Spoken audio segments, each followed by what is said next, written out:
semana foi o Dia Internacional da Mulher e nós queremos abençoá-las também com uma oração, logo após essa lembrança que você está recebendo de gratidão, de gratidão.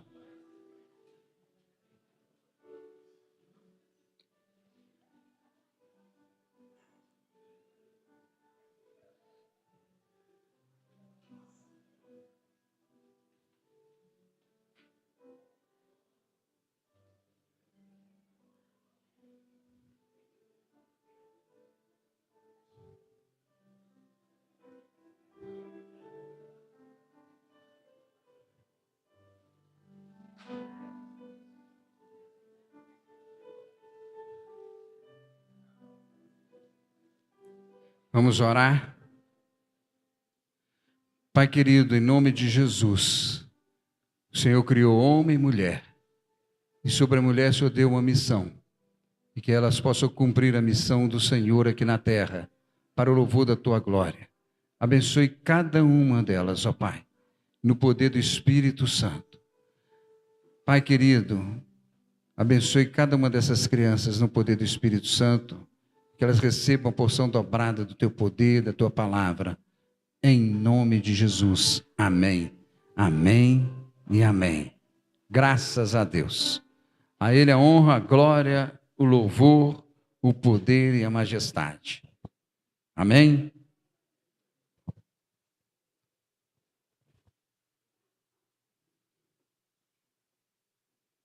Irmãos, nós queremos convidar todos que estão nos ouvindo através da internet, no dia 26, às 18 horas, nós estaremos comemorando 25 anos da EBGEM, para o louvor da glória de Deus. Nós vamos ter um encontro de amigos na nossa quadra social, na rua Joaquim Nepomuceno Pimenta, número 18, bairro Jardim, Califórnia. E você que está nos ouvindo está convidado para estar conosco em nome de Jesus. Trazendo um amigo que ainda não teve uma experiência com Jesus, para ter um encontro com Jesus. E também convidar a todos para o nosso encontro hoje às 18 horas do Reconnect.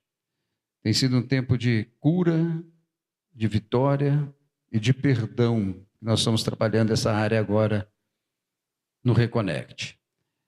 Vamos orar mais uma vez? Pai querido, em nome de Jesus, no poder do Teu Espírito Santo, diminua o Teu servo, cresça o Senhor neste lugar. Pai, que o Espírito Santo nos convença do pecado, da justiça, do juízo, que a palavra do Senhor seja revelada em nossos corações, para o louvor da Tua glória, em nome de Jesus. Amém. Nosso tema hoje, pensando na volta de Jesus, futuras gerações. Você pode repetir comigo? Futuras gerações. É sobre isso que queremos pensar. E antes vamos ler dois textos da palavra de Deus. Vamos ler Atos, capítulo 13. Uma menção sobre o rei Davi, no versículo 36. Atos 13, 36. Tendo, pois, Davi servido ao propósito de Deus em sua geração, adormeceu, foi sepultado com seus antepassados e o seu corpo se descompôs. Agora, o livro de Êxodo, capítulo 10, sempre treinando trazer na igreja a sua Bíblia de papel. Não perca o costume da Bíblia de papel.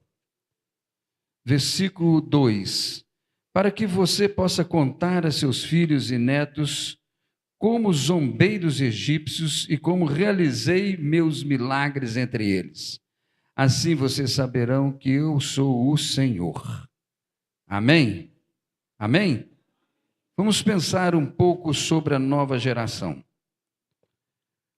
Queria conversar um pouquinho com vocês, apesar que na internet não estará ouvindo a voz de vocês, mas tentarei transmitir aqui.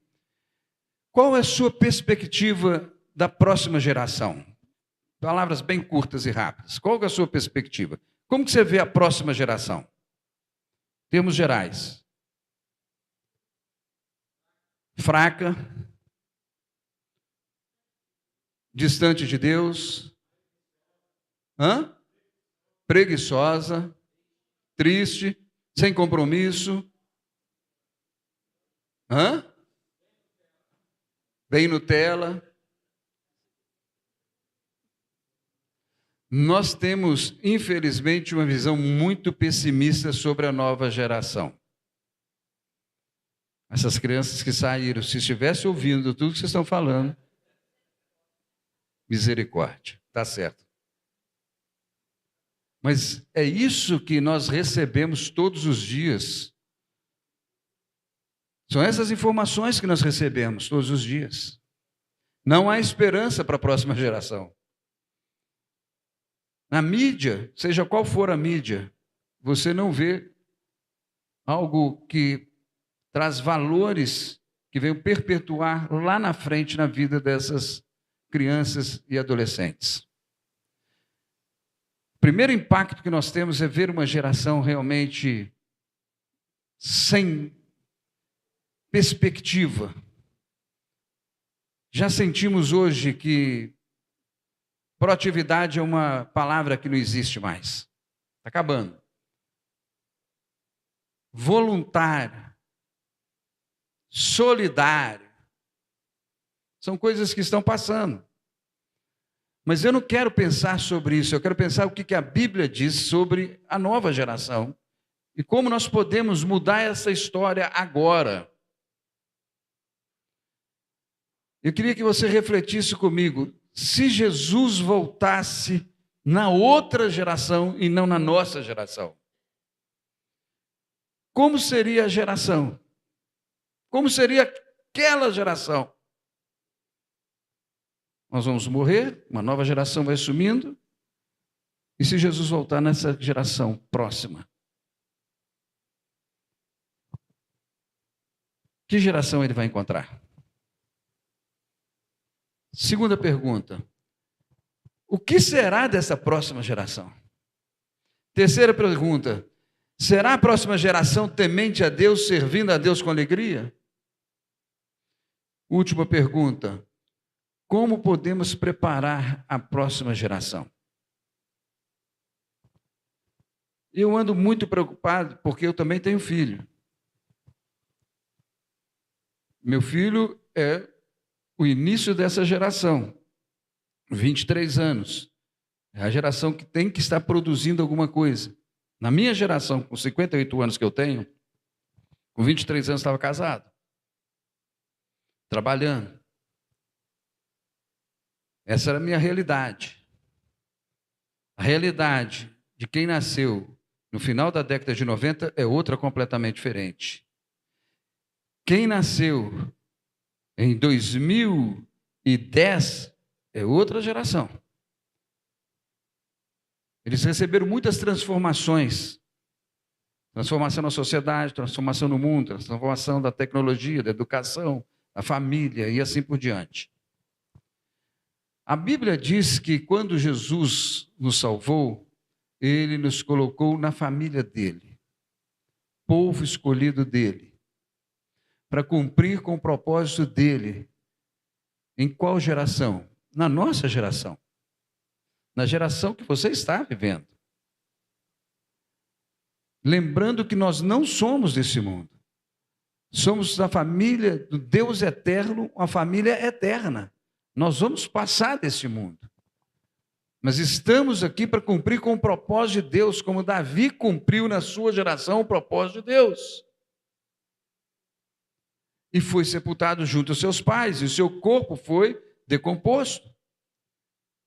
No começo, lá, quando Deus liberta o povo de Israel, está libertando o povo de Israel, tirando o povo do Egito, Deus fala assim com Moisés: Moisés, fale para os seus filhos, como eu zombei dos egípcios, como eu ri deles, através dos meus milagres, do meu poder. Perpetua isso na vida dos seus filhos. A grande dificuldade que nós temos hoje é a postura dos pais, dos filhos cristãos, que já são salvos. Isso pode fazer com que a próxima geração seja uma geração temente a Deus e vitoriosa na palavra de Deus, ou uma geração fracassada, esperando a volta de Jesus, já não crendo na volta de Jesus. Eu fui educado no lar cristão, sempre falando que Jesus iria voltar no outro dia. Eu estou com 58 anos e a minha expectativa é maior ainda. Por quê? O senhor nunca pecou, pastor? Sim. Infelizmente fui aceitar Jesus só com 18 anos de idade. Mas nunca perdi o temor de Deus no meu coração, porque havia uma geração que vivia com intensidade a palavra de Deus, o evangelho de Jesus, o poder de Deus. Eu cresci nesse meio da compaixão, da perdão, da cura, do milagre, da salvação, pacote completo da palavra de Deus. Eu cresci dessa forma. O testemunho da Flor ontem, o seu pai sendo católico, nunca afastou a boca da palavra de Deus, desde o dia que aprendeu a ler, um analfabeto. Era uma geração temente a Deus, mesmo que alguns tateando, não enxergando ainda o evangelho, mas temente a Deus. E os outros já crendo no evangelho de Jesus e vivendo o poder de Deus. E esta geração? E a nossa geração? O que ela está vivendo do poder de Deus?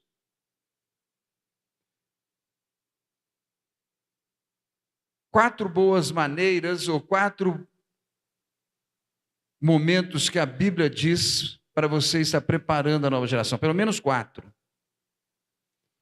Deuteronômio 6:5. Ame ao Senhor de todo o seu coração, de todo o seu entendimento, de toda a sua alma, toda a sua força. Ame a Deus. Mais do que nunca, nossa geração precisa amar a Deus. E os nossos filhos estejam vendo o nosso amor para com Deus. Que os seus netos estejam vendo o seu amor para com Deus. Que os colegas dos seus filhos estejam vendo o seu amor para com Deus, de todo o coração.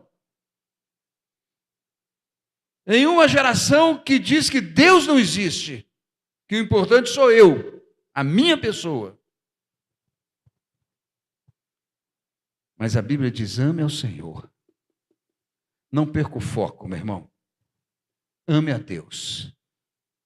Nós não somos daquela geração, porque nós somos lavados, redimidos pelo sangue do Cordeiro, que o pai diria assim para o filho, não fuma não, porque fumar é um problema sério, vai te dar câncer, vai ser isso, isso, isso, mas ele fuma. Ó, você vai na igreja de sua mãe porque é bom, mas ele não vai. Isso não cabe, irmãos. Não cabe para aquele que é salvo no tempo que diz hoje. Você é salvo, você vive a sua salvação. Para de relaxar. Ame a Deus de todo o teu coração. Que os seus filhos, seu colega dos seus filhos, seus netos, sobrinhos estejam vendo o seu amor a Deus. E não negociando o amor de Deus. Amar a Deus de todo o coração. Ontem eu estava aqui com um irmão da igreja,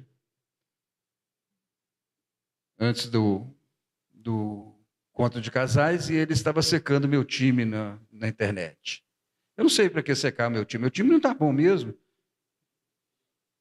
É diferente do outro time que acha que está bom. E aí, eu fiquei pensando, quantas pessoas saíram daqui para Sete Lagoas, cristãos, salvos por Jesus, pegaram 86 quilômetros de estrada para assistir um jogo de futebol do seu time. Tem nada contra isso. Vou chegar onde que a palavra de Deus colocou no meu coração ontem que conversei com esse irmão. Mas não fala de Jesus para ninguém. Ele tem essa disponibilidade de ver o time, de viajar 86 quilômetros e perder, ainda achar que ainda vai ter esperança no próximo jogo. Aquela vontade, aquela alegria. Mas não tem alegria de amar a Deus de todo o coração. Consegue estar num ambiente onde, se Jesus voltasse, quantos iriam para o céu? Coração insensível, coração duro. Você quer amar a Deus? Então não enche o seu coração com coisas que não são de Deus. Ame através de sua vida e que as pessoas vejam a sua vida o amor de Deus. É impossível de alguém ver o amor de Deus na minha vida se eu não amo a Deus. Segundo, guarda a palavra de Deus na mente e no coração. Olha o que diz o versículo 6 de Deuteronômio 5. Guarde a palavra de Deus, para que você possa ensinar a palavra de Deus para a próxima geração. Então vamos abrir lá em Deuteronômio 6:6. Ame ao Senhor teu Deus, que todas essas palavras que hoje lhe ordeno estejam em seu coração. Ensine-as com persistência aos seus filhos. Vai fazer alguma coisa? Olha, meu filho, você sabe que eu sou cristão, que eu amo a Deus e que a palavra de Deus é a Bíblia e ela ensina isso, isso e isso. Se você quer tomar esse caminho, saiba que não é o caminho da palavra de Deus, mas a escolha é sua. A gente não tem que brigar, não tem que discutir, a gente tem que mostrar e ensinar. Quando criança, quando adolescente, vai na marra. Depois que passar 18 anos, não quer, busca seu caminho. Se quiser ficar no meu território, é na minha palavra. E vai sempre ouvir a palavra de Deus. Porque aqui é a palavra de Deus. Mas você precisa guardar a palavra no coração. Então você precisa ler a palavra. Você precisa comer, ruminar a palavra. Guardar a palavra. O salmista diz lá no Salmo 119, escondi a tua palavra no meu coração para não pecar contra ti, porque a palavra traz alicerce para a gente, traz direção, traz norte, traz rumo. Você não tem mais prazer em fazer aquilo que não esteja na palavra de Deus, porque você conhece a palavra de Deus. Está havendo um movimento dos verdadeiros cristãos no mundo inteiro, da retomada. Infelizmente, teve que acontecer isso, de a pessoa parar de ler a palavra de Deus, para ter uma retomada da palavra de Deus. Cristãos comprometidos na palavra de ler a Bíblia toda no ano, 1 ou 2 ou 3 vezes no ano, por sede e fome da palavra de Deus. Irmãos, Jesus está voltando. E pode voltar nesta geração, mas pode voltar naquela geração. E nós precisamos deixar uma geração preparada na palavra de Deus. Se com todo esforço, com toda luta, com toda gana, oração, jejum, amando a Deus, guardando a palavra, a gente vê famílias sofrendo com os filhos. Imagina se não estivesse assim. É batalha espiritual. Terceiro, Salmos 78.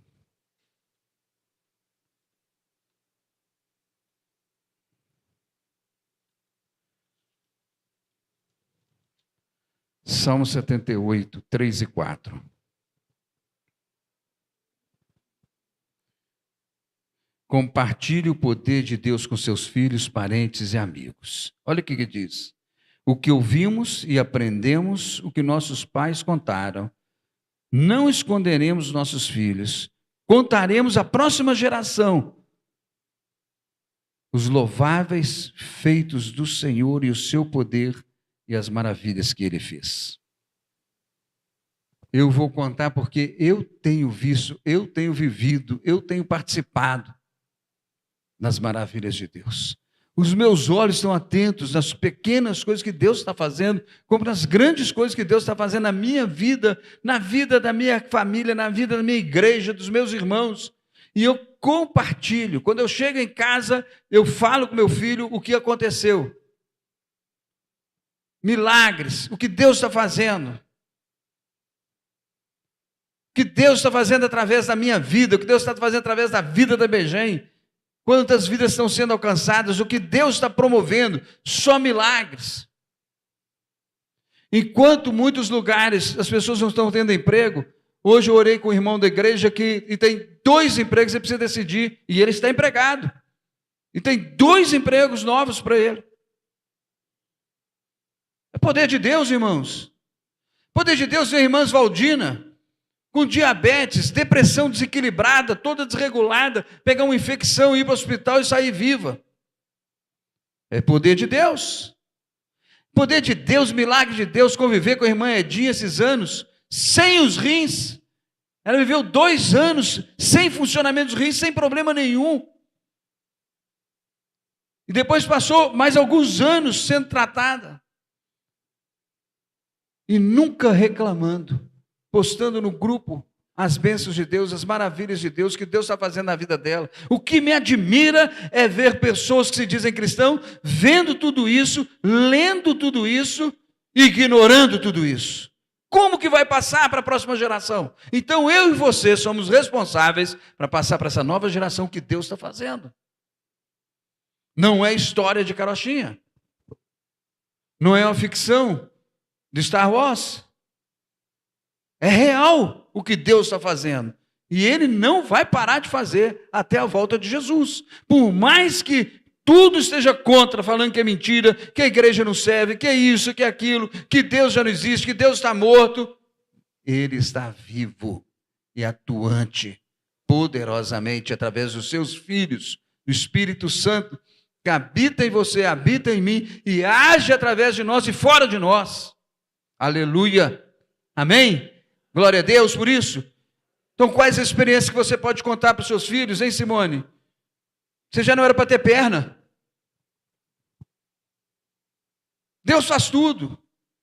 Eu tenho minhas experiências do poder de Deus em várias áreas da minha vida, de saúde, de livramento, de cura, de restauração, de provisão. Vem na minha mente aqui o tiro que o Anselmo tomou no caminhão, passou por ele, nem acertou nele, no para-brisa dele, indo para Pirapora.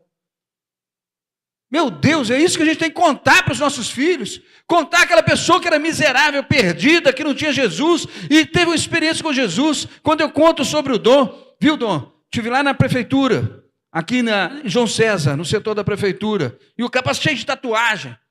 Eu falei assim, você conhece fulano de tal? Conheço, ele botou isso aí lá em cima, eu falei assim, pois é, ele é um pregador na minha igreja. O cara assustou. Por que ele assustou? Porque jamais na cabeça dele podia imaginar que ele poderia ser uma pessoa salva e transformada por Jesus. Irmãos, a gente tem que viver e contar o que nós estamos vivendo. Não é para guardar, é para contar aos nossos filhos, à próxima geração, os nossos parentes, o poder de Deus. Amém? Por último, João 14, 21.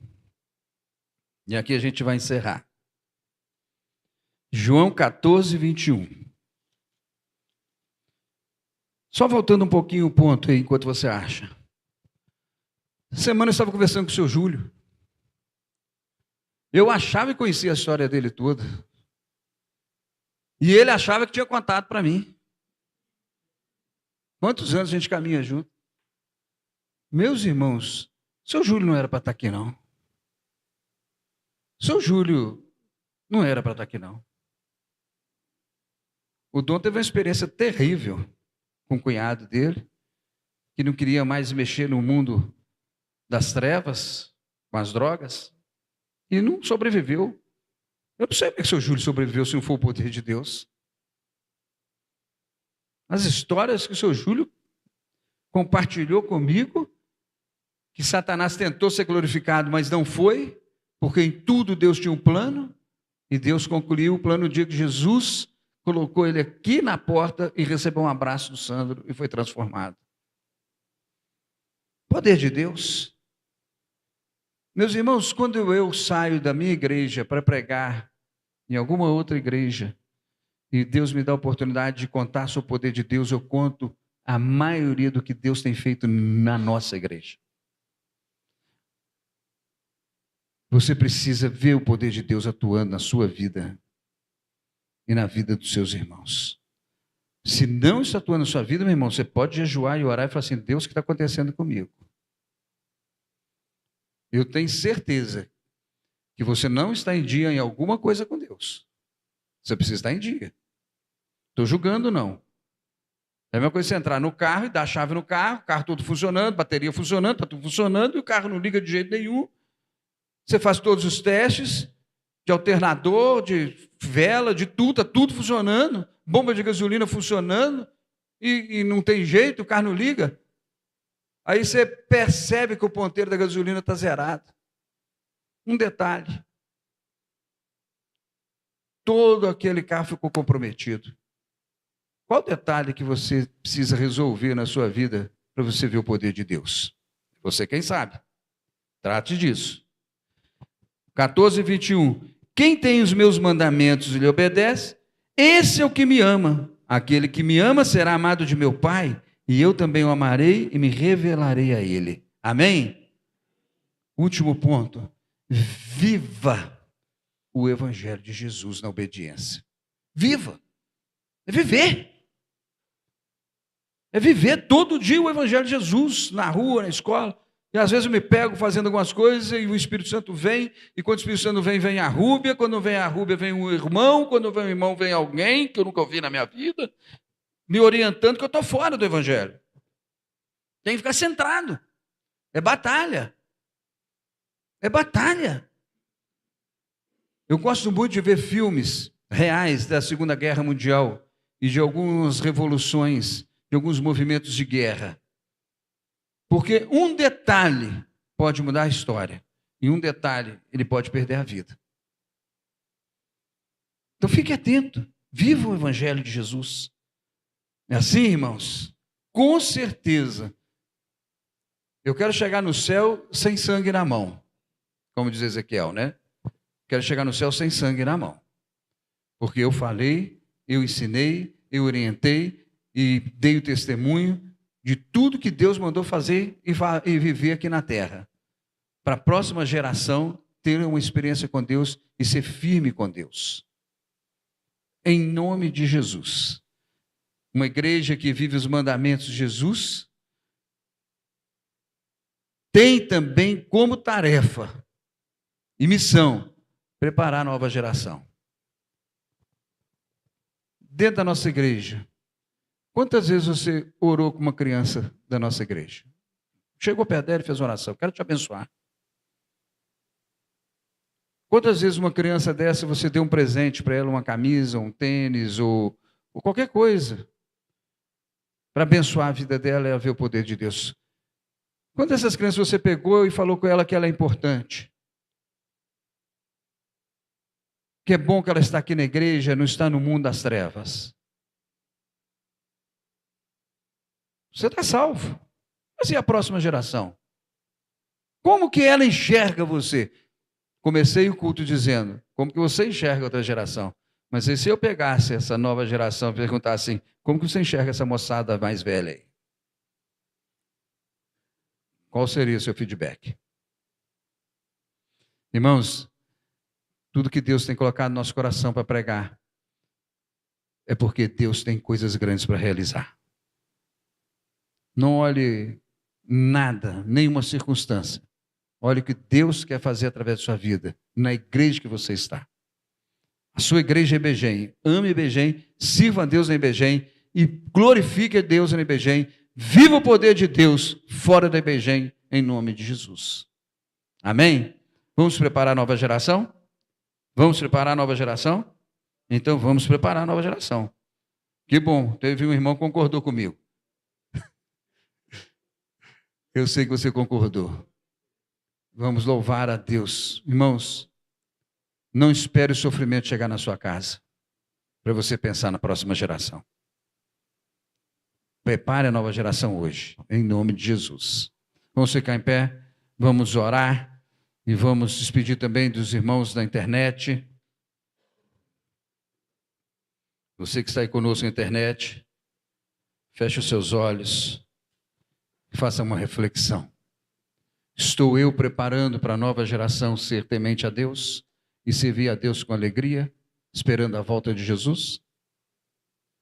Pai, em nome de Jesus, essa é a palavra de reflexão desta manhã. Que o Senhor tenha misericórdia de nós e possamos viver poderosamente aqui na terra o Evangelho de Jesus.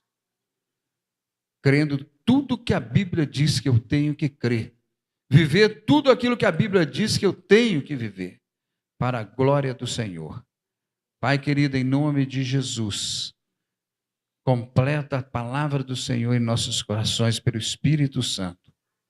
Que o amor de Deus Pai, a graça de Jesus e a comunhão e o poder do Espírito Santo seja sobre todos agora e sempre. Amém, amém e amém. Deus abençoe você que está na internet. Até a próxima, se Deus quiser. Podem ser